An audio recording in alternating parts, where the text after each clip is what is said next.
gentlemen, welcome to America's Auto Enthusiast Program. This is Auto World. And now, here's your host, Bob Long. Thank you very much for joining me here for another hour and another edition of Auto World. This is the hour in which we bring forth lots of expert guests, and in particular, we've been focusing on oil. And we're going to be chatting with a certified oil specialist with more than 25 years' experience. He is standing by in the on-deck circle to take your calls at 855-660-4261, 855-660-4261, or via the email. It's bob@autoworldradio.com or bob@boblongradio.com. If you're with us in the first hour of the broadcast, we had a very interesting gentleman, Michael Colburn, with us, and he was singing the praises of AMSOIL as he and a bunch of fellows have come up with what appears to be an engine polygraph. It kind of documents before and after, and I know that our guest, Dan Watson, who's standing by, would be very happy to hear about that. I'm going to hook him up with Dan. Speaking of Dan Watson, here he is, the CEO of thelubepage.com and also noted radio personality. How you doing there, Dan? I am good, Bob. Good to talk to you again. I know we had a little interlude over the holidays. It's good to be back with you. Well, thank you. Right back at you. It's great to have you here on air. And, lots of areas of the country are getting some pretty heavy-duty weather, even in our neck of the woods. A little more chilly than what we're used to. Yes, and you mentioned earlier, I heard you say about AMSOIL. Well, let's just say this. I'll use the term just general synthetic. If you're in that cold weather and you've got a good, high-quality synthetic in your engine, you're really happy because it starts up quickly, that oil flows well, and it is so good to have synthetic oil in very cold weather. It's just, if you don't have it, you know what I'm talking about? The car goes instead of cranking right up, and you have to let it warm up significantly to get that oil to flow. So this really bout of tough weather is a testimony to using good synthetic engine oil because you don't have to worry about that cold weather. Because in cold weather, isn't it true that starting up the engine is where most damage occurs, at least at a higher level in the cold? Yes, absolutely. Because what happens is you can't get oil moving, and so you're starting up with whatever residual, really cold, almost like paste that you've got in that bearing or whatever has to provide the lubrication, because that oil pump is just having all kinds of difficulty moving that very thick, cold oil anywhere in the system, because it's certainly, we talk about the viscosity of the oil. This is about whether or not it's already reached the level of molasses or tar rather than oil. So you get down below zero, and for most petroleum-based oils, you're going into just dangerous territory. As hard as they work on them, it's really hard to get those oils to perform very well below zero, and that's a known fact. So you move into high-quality synthetic like AMSOIL, and we're talking about good pumpability at 40 below zero. So,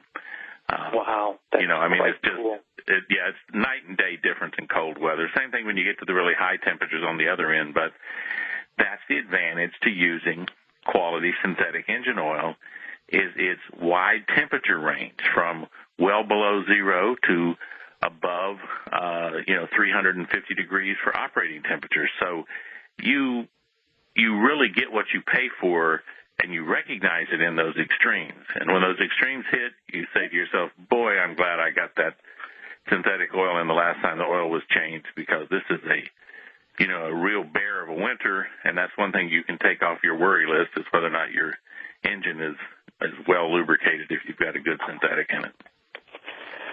Dan, let's start with a very simple question here, and it's a good one that you wrote to me a little bit earlier today, and that's, what do you look for in deciding which oil to use in your car or truck? There are so many choices out there.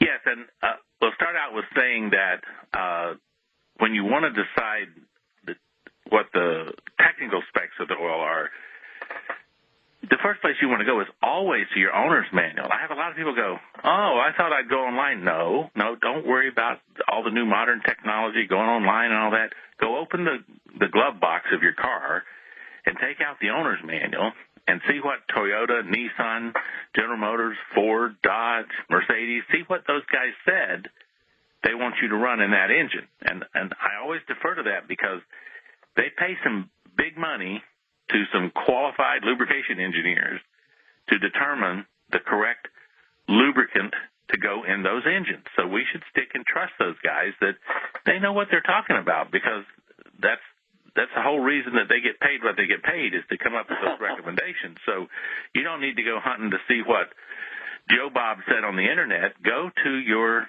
owner's manual. And I'll tell you, as an oil certified lubrication specialist, I tell people that's where I start. What did your manufacturer say you should run in this car? Now, you can vary from that, but you need to know what you're doing to vary from that. So unless you're a person that considers that you've got lubrication knowledge and certification under your belt, don't on your own just go away from those specifications, because there are sometimes you can and there's good reason to do it.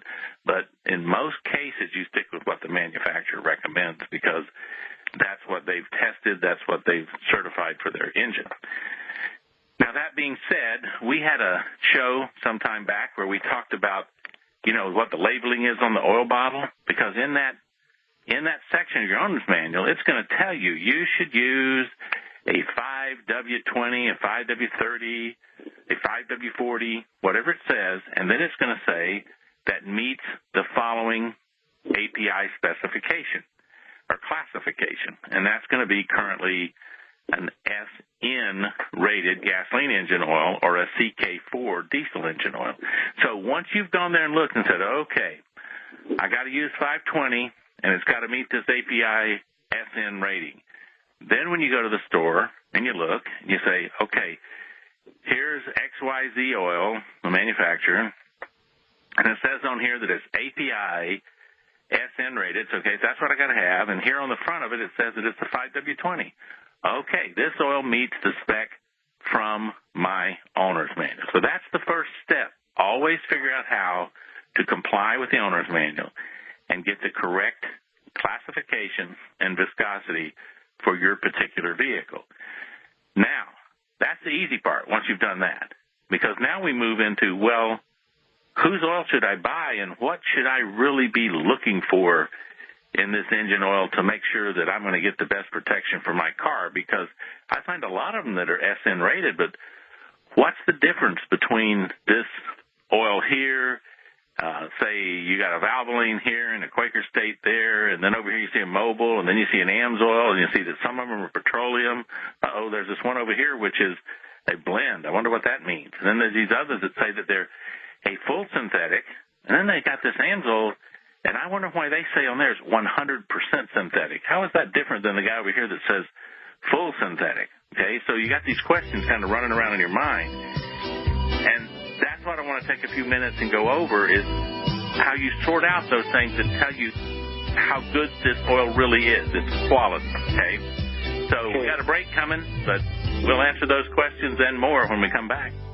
That's right. And telephone-wise, it's 855-660-4261 if you've got a question for Dan Watson, thelubepage.com.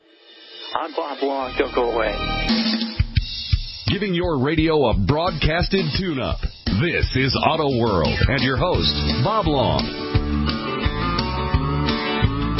Yes, indeed. That is me. Broadcasting all across North America on great radio stations around the world on GCNlive.com. If you're used to this gentleman's voice, it's because just about every week at this time we take time to check in with Dan Watson. He is a certified lubrication specialist with more than 25 years of experience.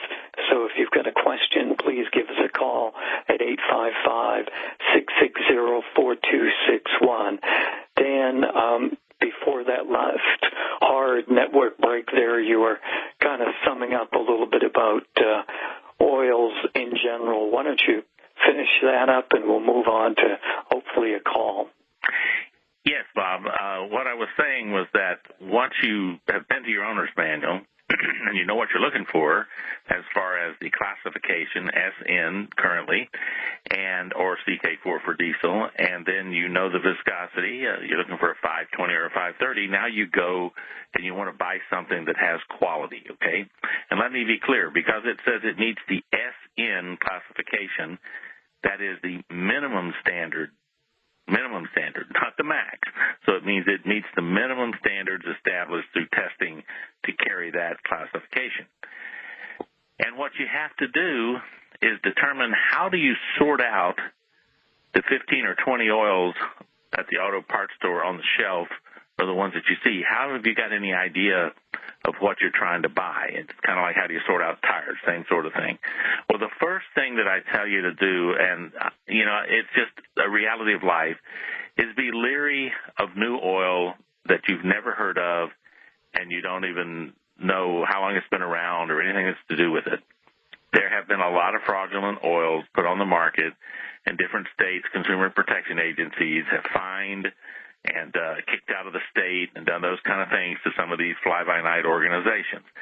And today you can go on the Internet and look up these companies and get an idea how long they've been around, whether they're what they're proposing that they've got as a product, and if they'll put out real tech sheets on the product or what they're trying to do. So once you get past that, if you move on to, you're trying now to determine whether you want to use Quaker State, Valvoline, Shell, Texaco. And my answer on that, if you're in the petroleum world, is just have at it, because the real honest truth is that most of those companies will make a similar level of quality of product in the petroleum side of the house, because it's really become a commodity. It's made to a certain standard. It only runs so long. It's designed to meet certain specs, to be those API specs, so you get a product which is going to meet those minimum standards. Now, when you move to synthetic engine oil, which is your next question, should you use synthetic, here you have to get a little bit more picky, because everybody's synthetic is not the same, and you have to be careful. Some of the synthetics out there would be glorified petroleum, for lack of a better term. They're really not very good. And you can move on into really good synthetics. There's a tier of those where you look at Valvoline synthetic, Castrol synthetic, regular Mobil 1 synthetic, different ones of those with real name brand type oils. They're going to make a good, what we call standard synthetic. So you're going to get pretty much what you pay for that, and it's probably going to be an oil that runs for normal drain intervals and is rated with better qualities than any of the petroleum oils.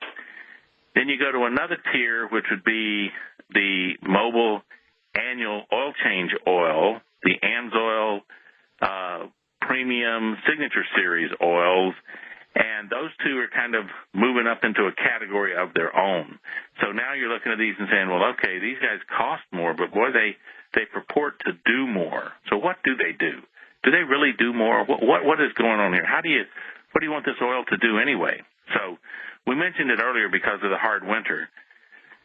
If you've got a premium quality synthetic engine oil, like I said, which would be that Mobil annual oil change or the AMSOIL premium ones, which are the signature series oils, you're going to find out these oils will pump at incredibly cold temperatures. They'll have a pour point of maybe 60 degrees below zero. The other synthetics might have a 30 degree below zero. Okay, so you immediately see, wow, this really goes down to colder temperatures. Then you turn to the other end and say, what's the upper end of the high temperature operation of this, and you find out that the premium synthetics, for example, Anvil synthetics will operate and stay in grade to 350 degrees. And then they will operate in what we call the intermittent range, which means they'll protect you, but they don't need to stay there very long, up to 450 degrees. So then you turn around and you look at some other synthetics and it says, well, yeah, we'll stay in grade to 300 degrees, and we go out of any expectation of performance at 400 degrees. Okay, so you're now seeing that this really high-quality oil has a higher temperature and a lower temperature rating. Excuse me. And that's significant because that tells you some of the quality of the base stock that's in the bottle. And now you have to start looking at, well, these guys from Amsoil, they say I can run this oil for a year or up to 25,000 miles. What do they have to do to an oil to make it go that long? Well, let's see. You have to fight oxygen. So that means this oil has to resist oxidation over a long period of time. So I've got to make it really, really high quality or else it's going to all turn to sludge. I can't do that. So for me to put that rating on it, I've had to really make this oil resistant to oxidation. And that's important to people to understand because our cars run at such higher temperatures today than they did years ago that oxidation, which produces varnish and sludge in the engine, is an important thing to stay away from. So if I have an oil that a company's telling me, you can run this oil 25,000 miles and it's still resisting oxidation, then I would know that if my annual oil change is 15,000 miles, boy, I left a lot of reserve in the can. This thing didn't even get close to a bad situation. So I benefited from that extra protection at high temperature and low temperature. And in fact, this stuff didn't even reach any point of oxidation in the whole time that I drove it. The other part is you wonder on these oils, well, how well do these oils actually protect the moving parts? They got to stop wear, right? I mean, how well do they do that? Well, the industry develops tests on that, and if you go looking online to look at these oils, you'll find this thing called the Shell, because Shell Oil Company developed it, the Shell 4-ball wear test. Now, don't worry about what all that means, but just look at the numbers.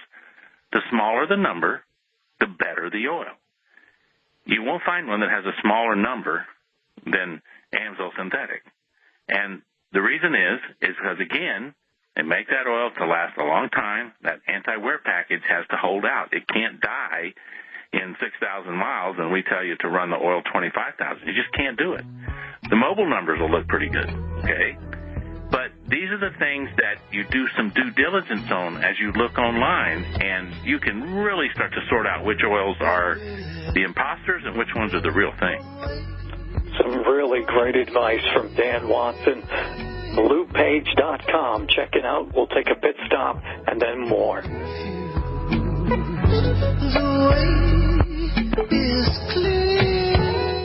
I'm Jay Leno, and you're listening to Auto World with Bob Long. You better watch out, man, how you drive that Cadillac there. I'm telling you. Yes, indeed. I'm telling you as well. Thank you so much for joining us here today on Auto World with our regular commentator at this time. He is the co-host of the hour. It's Dan Watson.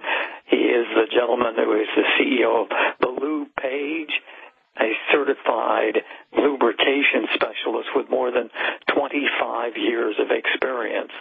Telephone-wise, you can get a hold of us at 855-660-4261 or via the email bob@autoworldradio.com. Got an email question here from Las Vegas, from James in Las Vegas. He says he has a Volkswagen CC, 2011 Volkswagen CC, and he says it's approaching 100,000 miles on its 2-liter 4-cylinder engine. He says, I tend to bring it around to various different oil facilities for changes, but hearing you guys talk sounds like I need to start doing something different. I think he does, definitely. What do you think, Dan?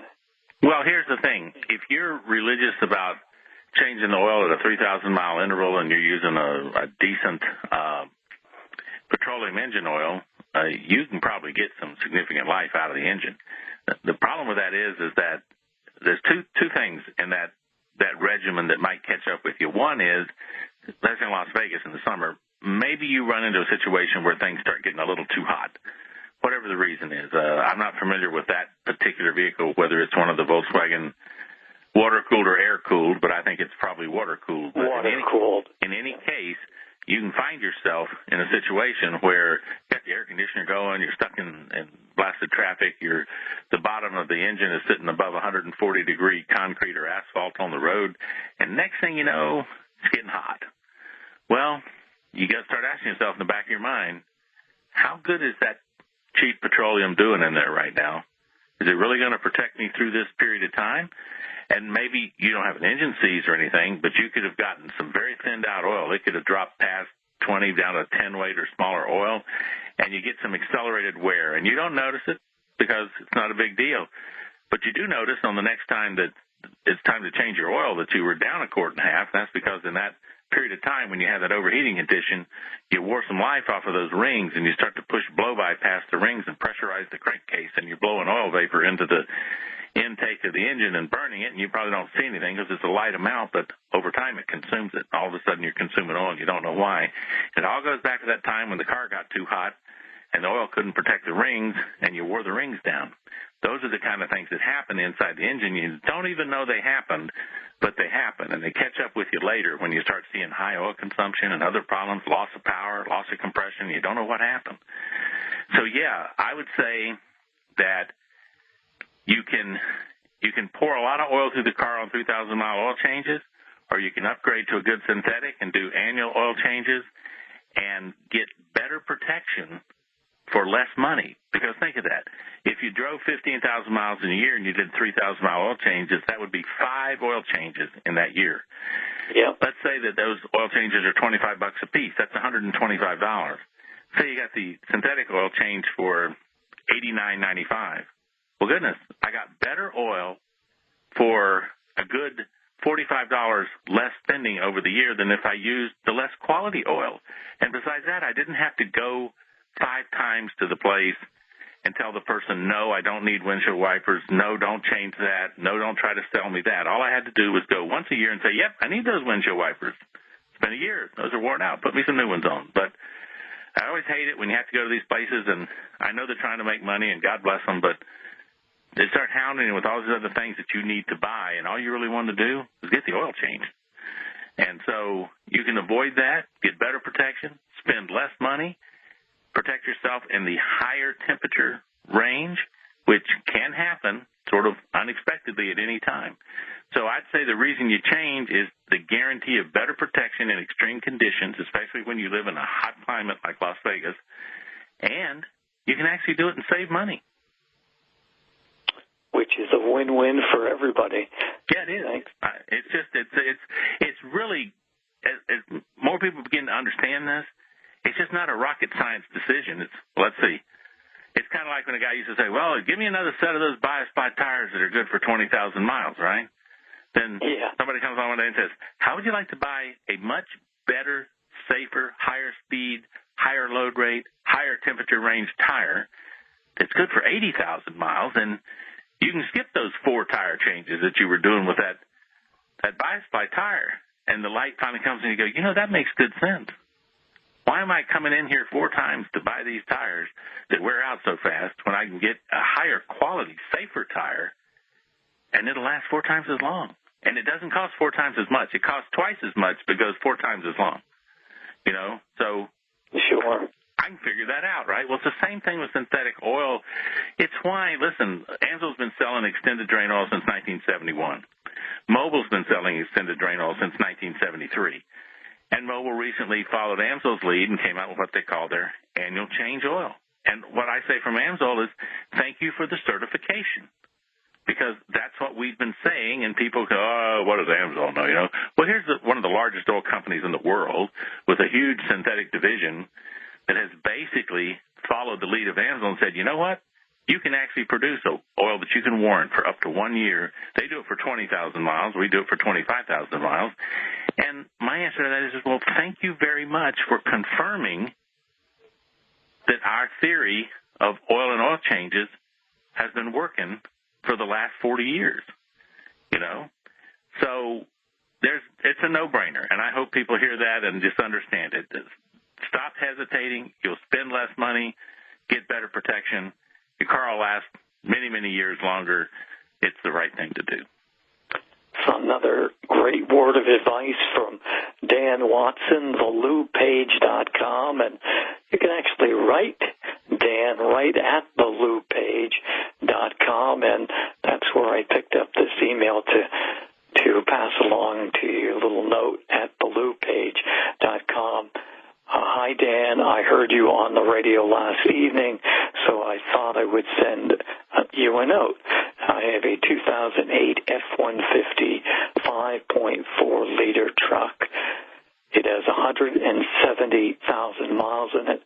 I have had AMSOIL in it, but switched to Mobil 1 high mileage on the last oil change. Since that oil change, the engine becomes oil-starved and starts knocking after a heavy load. The engine runs fine under load or without a load. It just gets starved and pulling into the parking lot after pulling that heavy load.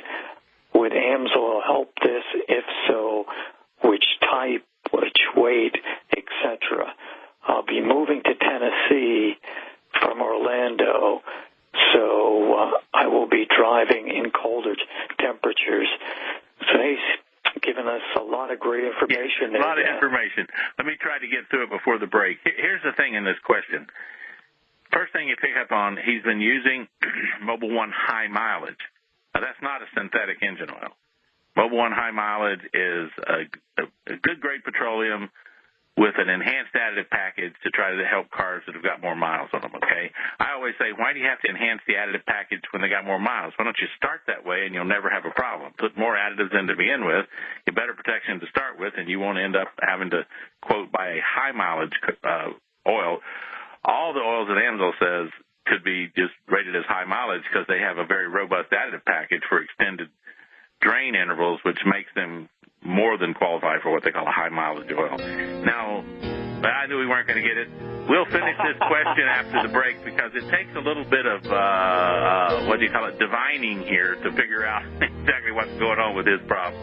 Absolutely. More of Auto World with Dan Watson and Bob Long straight ahead right here I was driving that at Model A.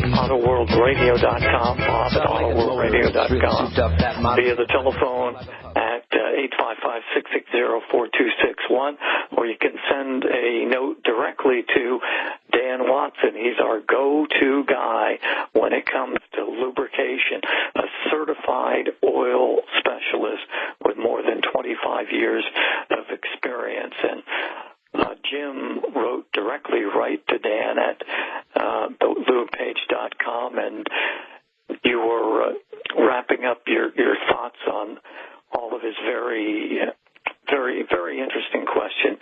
2008 F-150 5.4-liter truck, 170,000 miles, and you've told him that he hasn't been using the synthetic at all. Well, and part of the problem here is that he gives a situation where you run a truck, an engine, under a heavy load for a period of time, pulling a trailer, you've loaded her down, and here's what's happening when that takes place. What needs to be understood for a moment about oil is that oil cools parts of the engine. Water doesn't go down onto run down through the crankshaft and cool the crankshaft, but oil cools the crankshaft, and oil cools the bearings on the connector rods, and oil cools some of the underside of the piston. Some of the engines actually have spray nozzles that spray oil up against the underside of the piston to keep the pistons from overheating. So oil removes a lot of heat from the engine. Now, when the engine gets under heavy load, it creates more temperature. One of the ways to kind of think about an internal combustion engine is it's almost truly in the energy balance a heat engine, because what it does is that combustion that goes on in that cylinder creates heat, which causes the expansion of the gas in the cylinder, which forces the piston down. But there's a lot of heat, and the more energy it takes to push that piston down, the more heat has to be generated in the combustion process. So you have to put more fuel in, and more fuel makes more combustion, which produces more energy in the form of heat and expanding gas ball. So that heat comes up pretty fast when you start increasing the load, because remember, it is the torque of the twisting, turning action of the crankshaft that operates the transmission back to the wheels to push that truck forward to pull that trailer.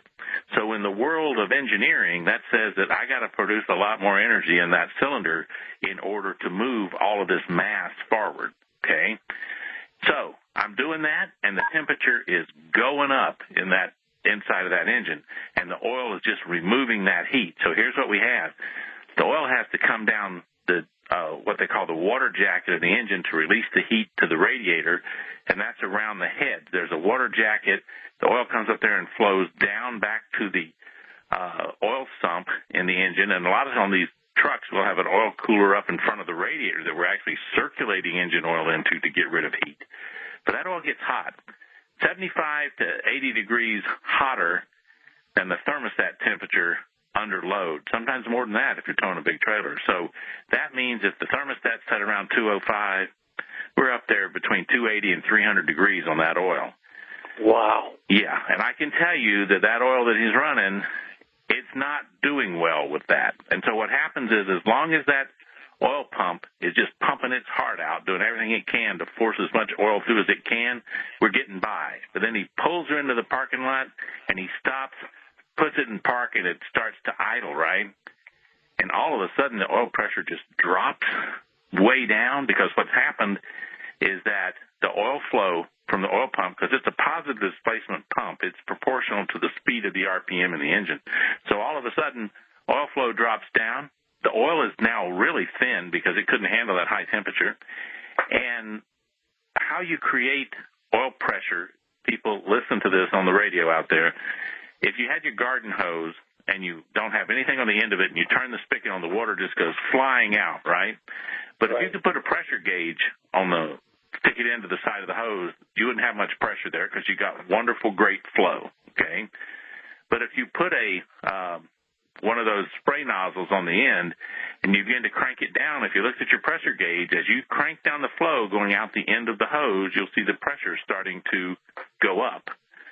So where this happens in the engine is in the connector and the main bearings. They have a little pinhole gallery, and the oil pumps in there, fills up that void, and pumps out. So if the oil can pump through there really fast and easy, it doesn't create any pressure back to be read by the system that reads pressure in the oil. So that's why you'll hear somebody say many times, man, you don't want to buy that car. You look at the oil gauge, that thing won't create any oil pressure. You bring it up to 2,500 RPMs, it'll barely get you 20 pounds of oil pressure. What they're telling you when they say that, the old mechanics, the bearings are worn out. There's such large clearances in there that it can't create any back pressure to give you any pressure to the oil pump.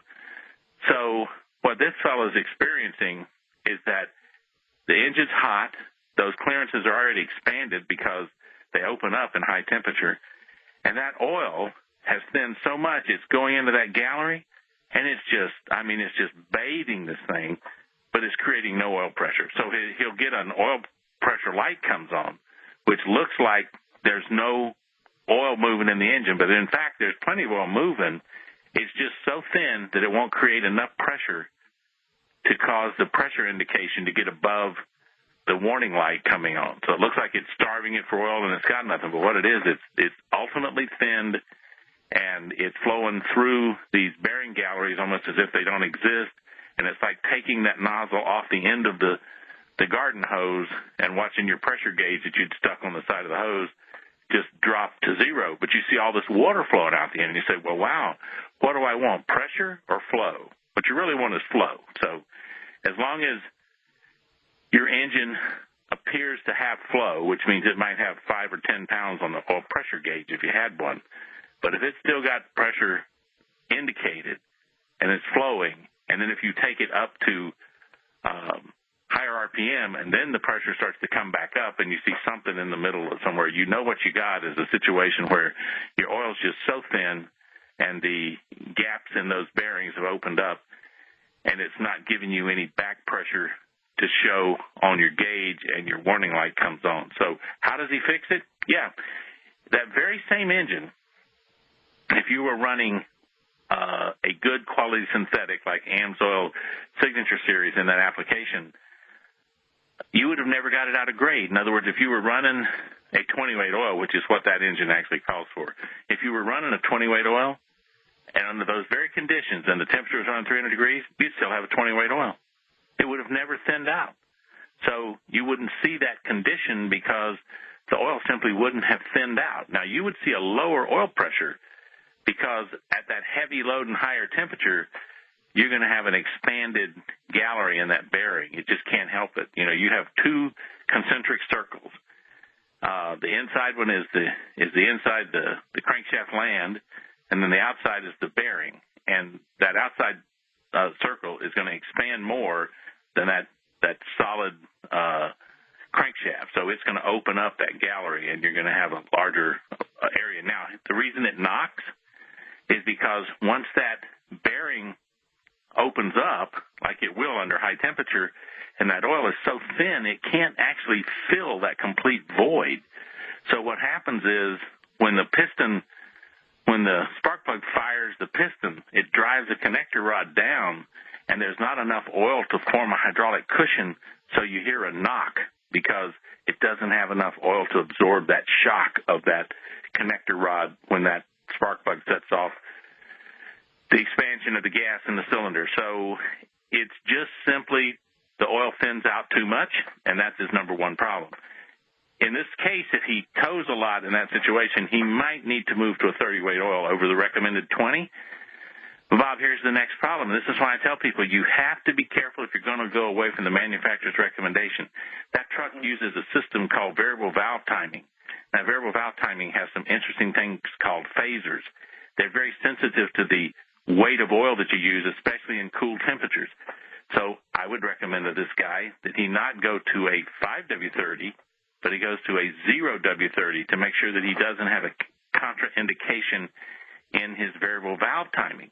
But that's because I know about that. And it's up to oil experts to know what the conditions are before you ever recommend varying from the weight that the manufacturer calls for. Some people wouldn't know that. So you can't just decide to change your oil thickness willy-nilly without knowing what you're doing. Such great information from Dan Watson, certified lubrication specialist. Visit thelubepage.com. You can send him questions there. You can send me questions, Bob at autoworldradio.com.